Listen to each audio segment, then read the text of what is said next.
فركسيات الخضير التابعة لشركة الأدوية الزراعية تحترق بالكامل. حسبي الله وأنت نعم الوكيل، حسبي الله وأنت نعم الوكيل، لا إله إلا الله، لا إله إلا الله. On the evening of 15th of May 2021, the 73rd anniversary of Al-Nakba, and during the latest military attack on Gaza, the Israeli occupation forces shelled the Khudair Pharmaceuticals and Agricultural Tools Company, the largest agricultural chemical warehouse in Gaza. Incendiary artillery shells set fire to hundreds of tons of toxic pesticides, fertilizers, chemicals, and other farming materials, initiating a toxic cloud that enveloped large parts of northern Gaza.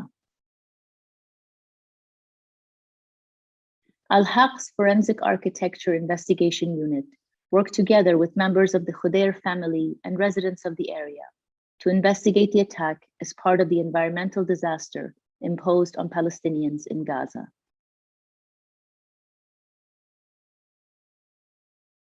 Located in Beit Lahiya, the Khudair warehouse stores roughly 50% of all vital agricultural chemicals used in the entire besieged strip. We conducted interviews and analyzed dozens of videos, including CCTV and drone footage, locating them in a 3D model of the warehouse.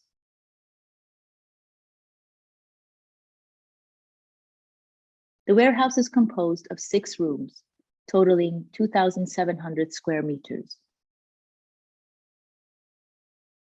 and is surrounded by homes and agricultural fields.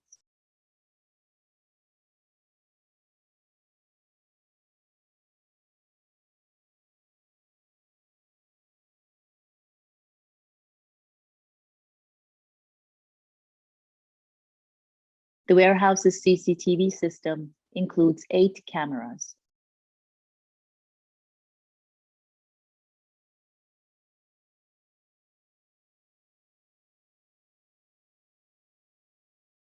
On the morning of the day of the strike, on 15th of May, Camera 1 showed the shadow of smoke indicating a nearby strike. But the camera timestamps were not correct.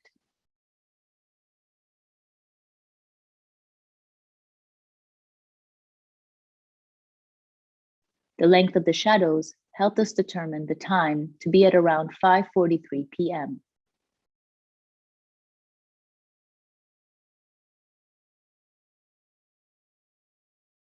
We synchronized the videos to determine the timing of events and established the time of the first canister to hit the site at around 5:46 p.m.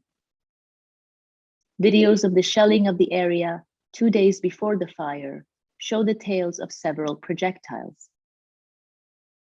We geolocated the camera and identified the direction of those projectiles as coming from the southeast. The tails of the projectiles fired on the 15th of May suggest that they come from the same direction.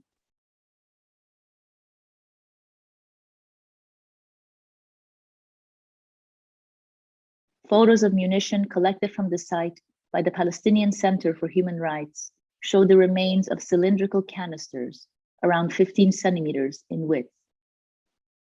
The dimensions and the smoke tail match the M150 Smoke HC 155mm ammunition developed by the Israeli weapons manufacturer Elbit Systems. An advanced smoke projectile, the M150 is a new type of shell splintering into 5 canisters that emit high-density smoke. Munitions expert Chris Cobb-Smith explained that M150 artillery is designed to create smoke screens to mask troop movement. But on the 15th of May, there were no reported occupation forces on the ground in Beit Lahiya, and thus, he explained, no military justification to fire inherently inaccurate and highly flammable munitions into a densely inhabited area.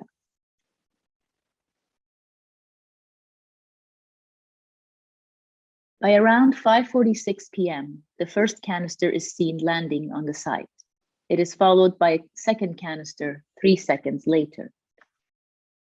Approximately 2 minutes later, at 5:48 p.m., 4 other canisters follow. We identified 3 of these canisters in the interior of the warehouse, landing inside room 1 and room 4.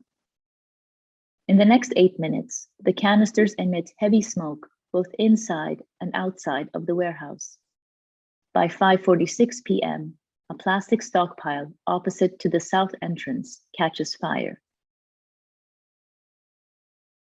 1 minute later, another fire starts inside room 4. As the fire intensifies, the heat melts some of the cameras.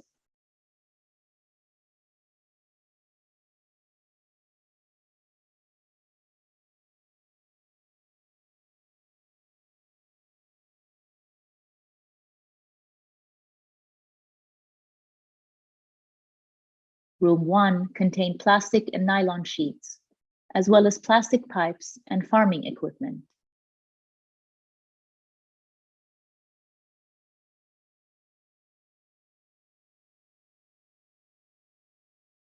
Room 2 contained primarily pesticides and fertilizers, such as over 18,000 liters of Contos, a highly toxic and flammable liquid insecticide.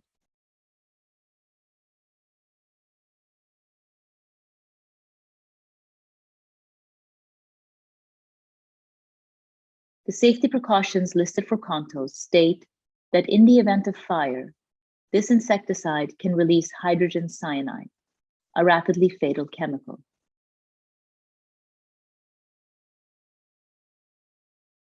Meanwhile, room 3 contains around 40 chemicals, fertilizers, and pesticides, including Ken-amine herbicide, Durspam insecticide, and NPK fertilizer.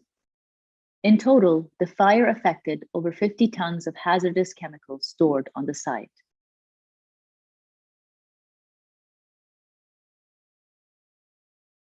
Starting on the 13th of May, and for a full week thereafter, Abdul Salam Abu Halima, who lives nearby, documented the consequences of the attacks of the Israeli occupation forces.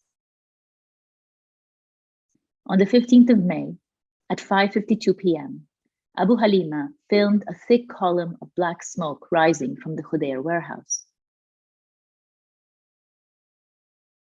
To estimate the extent of the plume, we used meteorological data such as wind direction from the day of the attack. We geolocated 2 frames of this footage and measured the size of the plume.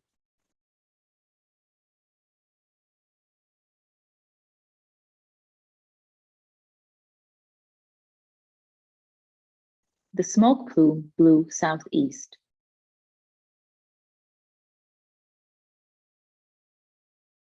Within the first hour, the toxic plume had affected an area of approximately 5.7 square kilometers, spanning Beit Lahiya and its agricultural zones, as well as the densely populated Jabalia refugee camp. We estimate that around 3,000 homes were placed in its shadow. The Khudair fire continued for 6 hours, from 5:50 p.m. until 11 p.m., destroying most of the facility and consuming its contents. 4 days later, smoke was still seen coming from the wreckage. We consulted fluid dynamics expert Dr. Salvador Navarro Martinez, who measured the concentration and spread of the hazardous chemicals stored in the warehouse. Navarro Martinez explained that the air concentration of some of the chemicals crossed acute exposure guideline levels, or AEGL.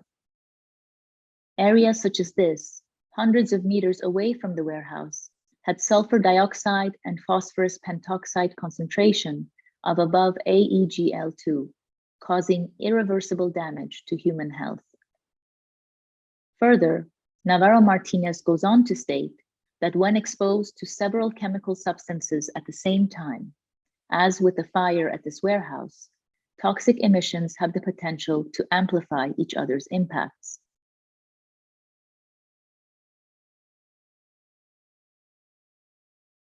The UN estimates the financial damage of the attack at over $13 million, with the loss of livelihood affecting 100 families. We spoke to Hassan Qabayan, who lives near the now polluted area. من هذاك الوقت من 4 شهور وتعال جاي احنا بنعاني من الريحه وبنعاني من امور كثير في المنطقه يعني ولو لنا بديل في المنطقه هذه كان ما ضلناش في المنطقه ما فيش بديل بدك غصب عنك تضلك قاعد. Two other residents living nearby, Isra Khudair and Dua Khudair, inform us about their deteriorated health and pregnancy conditions after the shelling. بعد فترة من الحرب صار معي نزيف ورحت على المستشفى وتفاجأت بإنه الجنين هالك وبدي أنزله. أولادنا صار معهم تسمم وكذا عنا يعني كتير شباب في المنطقة صار معهم تسمم هو طفح جلد وكانوا يعانوا من حبوب في بشرتهم وحتى أولادنا الصغار. Dua also described additional health effects her family endured after the toxic emissions. أنا من شدة الريحة السامة والدخان اللي في بيتي كان ما قدرتش أتحمل، صابنا مغص، صابنا استفراغ، اسهال، يعني وجع مش طبيعي. كنت حامل في 2 شهر فرحت للطبيبة اللي بتقول لي عندك الجنين هالك. We shared our findings with experts at the UK-based Conflict and Environment Observatory, who stated that the nature of the chemicals released by the strike into the atmosphere suggest a risk of significant environmental harm. The observatory also stressed that chemicals will have discharged to underlying soils and potentially contaminated groundwater.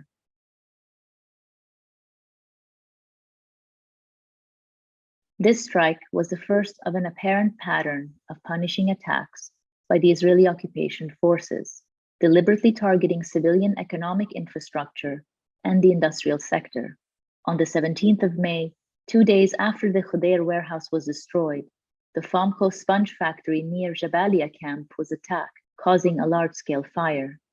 On the same day, over 6 other factories and warehouses located in the industrial zone east of Gaza's Shajaiya neighborhood were also bombed, including the Matouk ice cream factory, the Abu Iskandar factory for nylon, plastic, and packaging materials, and the Siksek factory for plastic pipes, whose bombing used the same M150 munition. The day after, on the 18th of May, a massive fire broke out after the Hanif paint factory was bombed in Rafah. The pattern of these strikes suggests that the targeting of the Khudair warehouse was deliberate. This is further supported by the fact that an incendiary weapon was used.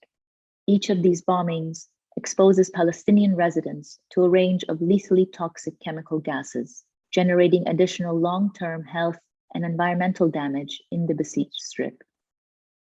In a legal report based on the findings of this investigation, Al-Haq states that the Israeli occupation forces shelling of the Khudair agrochemical warehouse, with knowledge of the presence of toxic chemicals stored therein, is tantamount to chemical weapons through indirect means.